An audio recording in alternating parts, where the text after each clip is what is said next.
Tony D and Little Joan with a Screenwriter's Rant, Joan. It's a Screenwriter's Rant on Dumb Money, a movie about the GameStop stock thing. If you remember that, I remember it because it happened like a week ago, it feels like. Anyhow, smash like and subscribe. Thank you for smash liking and subscribing. Thanks for checking out my books. The links are in the description. You support this channel. And thanks to you, I had dinner. And so did Little Joan. Was the chicken good, Joan? Yeah, thanks for pooping in the house. Anyhow, thanks to all who came out to the Ocean City signing. That was at Sunrose Books and Music. It was a nice, well, it wasn't, weather-wise it wasn't a nice day, but I had a good time. I was signing inside the store, met a lot of nice folks, a lot of people on vacation from California, which I thought was odd. It's like, you have your own beach, and it's like year-round. You came all the way to New Jersey. Huh. That's how good our beaches are. Anyhow, Paul Dano stars as the guy who, I forget the guy's name. I want to say, what was it? He was like the chairman. I think he called himself the chairman on Twitter. I mean, this just happened. This just happened. Anyhow, he got everybody to buy GameStop. I bought a GameStop share for a few minutes and sold it. I think I made like, that was like after the big hit. I bought like one share and then it like eked up like $40 and I dumped it, I think. Anyhow, yeah, this is about them squeezing Wall Street based on the insane true story. Everybody's in this. Vincent D'Onofrio, Seth Rogen is in it as a bad guy, which I wholeheartedly support. Because Seth Rogen has kind of ruined his reputation as a cool dude that everybody's like kind of behind. He fits this role 100%. As a hedge fund D-bag, fantastic. Totally works out. Good casting. Nick Offerman's also in it. There he is. And not sure who that is. He looks familiar on the right. So, they talk about rigging the game. Oh, and Pete Davidson is in it as his brother. I'm not sure how much of this is true. Here's the thing. I think this is going to be Hollywood's take on it. And on the one hand, they are trying to do the old, the little guy has to win and the big guys always crush him. At the same time, they're calling it dumb money. I don't know. It was pretty smart. I think the whole thing was pretty smart. So for those of you who aren't tuned in to what happened, these giant hedge funds, what they do is they short the stock. And what that means is they buy the stock knowing it will go down. They're basically betting against the stock, right? So they short it. And I guess what they do, what do? They borrow the money to buy the stock, let the stock tank, and then I forget how it works. It was explained to me once and now it's gone. But the key thing is, since they borrowed money in order to acquire the stock that they want to see go to hell, they can't dump the stock. Like they're stuck. Somehow they're stuck. Like until the stock goes down, they can't pay back the loan, and they start losing money.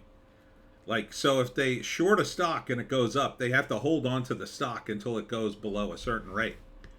And that's what happened with GameStop. Everybody bought the stock. It went up and up and up. And these guys were screwed. They were losing billions of dollars. And then, of course, Congress got involved because, God forbid, a rich person in America lose $1. And the rest is history. The question is, will this be history? Or will it just be a way to sort of, frame this story in such a way that the American public kind of doesn't get any ideas? So I don't know. I don't know. On the one hand, it is a good story. On the other hand, it just happened. First act, dude's got a channel about stocks, shoots in his house. He's got a baby on the way. He's got very little money. He comes up with this GameStop idea to buy the stock in order to keep GameStop alive, essentially. Everybody likes him as a person and to screw over Wall Street, so that everybody started buying in. I got into it too for a while. This just happened. I can't emphasize that enough. Why am I telling you? You already knew that. Anyhow, second act, everybody buys the stock. He starts making millions of dollars, which is good for him because he's got a baby on the way. I don't remember that when it was happening. Did they add that? Paul Dano is not known for his comedy, so this is going to be interesting to see him in this role. I hope the guy who this is based after got a big paycheck for this movie. I hope Hollywood didn't screw him. Anyhow, so you know what happens. The stock went up and up. Then they changed the rules in order to stop it. In order to keep people from making money, keeping the little guy from making money, they changed the rules at Wall Street, so the hedge fund people wouldn't lose more money. Freaking ridiculous. So, is it a good movie? It just happened. Like, I think I can go back in Wikipedia and just read about this. I mean, it just seems... Are you people that desperate for stories that you're doing? Like, what's in the pipeline? The Ocean Gate thing? Is that already a movie? Are you already shooting Ocean Gate? Jesus.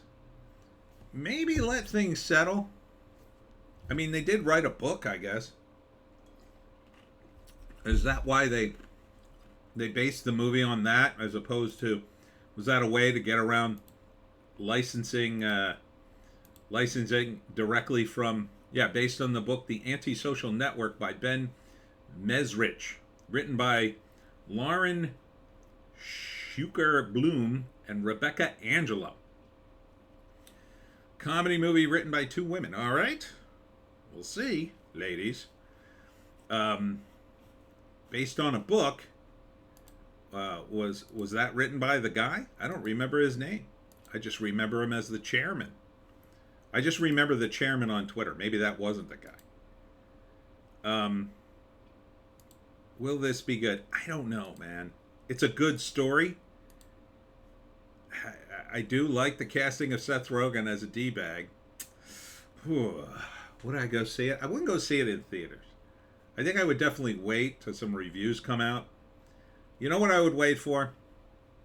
I'd wait for the internet's reaction. Because there's a lot of people who are involved with this. They're going to have something to say about it. If they like it, if the people who are involved with this like it, then I would totally go see this movie. If they start panning it and say, that's not what happened, or this is stupid, or they make themselves look better, then I would never go see it. Like, ever. Based on what I'm saying, it looks like a VOD. Back in the day, it would have been a cool movie to go see a comedy. I mean, it's sort of coming out of nowhere. So, it says coming soon to theaters. Feels like a early fall movie. But it definitely would be a cool comedy if they really hyped it up. But it looks like it's going to be a very kind of sappy ending, I think. And these guys are, it's not like anybody's dead, right? Like these guys are all alive. And are we really going to get the final tally of these guys? Are we really going to get, like, you know, hedge fund CEO so-and-so died penniless in a gutter? Like, I don't think we're going to get that sort of comeuppance. But, I don't know.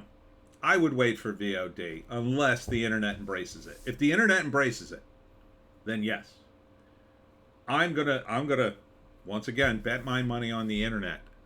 Always goes right for me when I do. And that's it for me, Tony D and Little Joan. Check us out on Odysee, Bitchute, and Rumble for our more base takes. Sorry for the late videos, but I was at a thing. Tomorrow, I'll be back with more videos. And this weekend, holy cow, this weekend, I'll be at LBI on Saturday at 2 p.m. for the LBI book swap book signing. Hope we don't get rained out, but it's a big store. I'll be inside. And then on Sunday, it's going to be the car, truck, motorcycle showdown at the Salem County Fairgrounds. And I've never been there before, so I'm a little scared and excited. So hope to see you there, and we'll see you in the next one.